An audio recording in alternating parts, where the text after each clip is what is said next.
रणजितसिंह निंबाळकर यांचे सीडीआर तपासा अशी मागणी आता अंबादास दानवे यांनी केली आहे। आत्महत्या प्रकरणी अंबादास दानवे यांची ही मागणी आपण बघू शकतोय। निंबाळकरांची उडवाउडवीची उत्तरं सुद्धा असल्याचं अंबादास दानवे यांनी म्हटलं। 3 दिवसापूर्वी एका भगिनीचा मृत्यू झाला।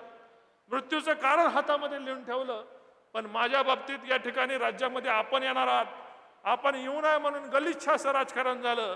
साहेब, मी सर्वसामान्य आज तुमच्याबरोबर इथे कोटबीट घालून तुमच्या समोर असेल, पण मी इथं आमच्या तरुण पित्रामध्ये कुठेही भेळ खायला, कुठेही वडापाव खायला, कुठेही चहा प्यायला असतो का नसतो? रणजितसिंह निंबाळकर कधी कुणाशी मस्तीत वागला नाही, कधी कुणाशी अपमानास्पद वागला नाही।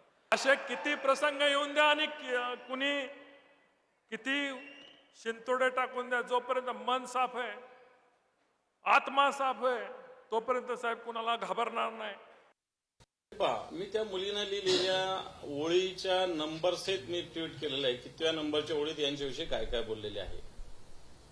त्याच्यानंतर किती वाजता कोणी फोन केला, कोणत्या आरोपात केला, कोणाची कंपनी, हे सुद्धा मी आपल्या समोर सांगितलेलं आहे। या कंपनीचे मालक स्वतः रणजित नाईक आहेत, यांचे पीए तिथे गेले होते, हे तेही कबूल करतात। मी तर म्हणतो सीडीआर रिपोर्ट काढा। मग खासदार जे माजी खासदार आहे, जे उडवाउडवीचे उत्तर देतात, माझा संबंध नाही, तर माझं म्हणणं आहे की त्यांच्या सेक्रेटरीचे सगळ्यांचे सीडीआर रिपोर्ट काढा आणि सीडीआर रिपोर्ट असला त्यांच्यावर कारवाई करा।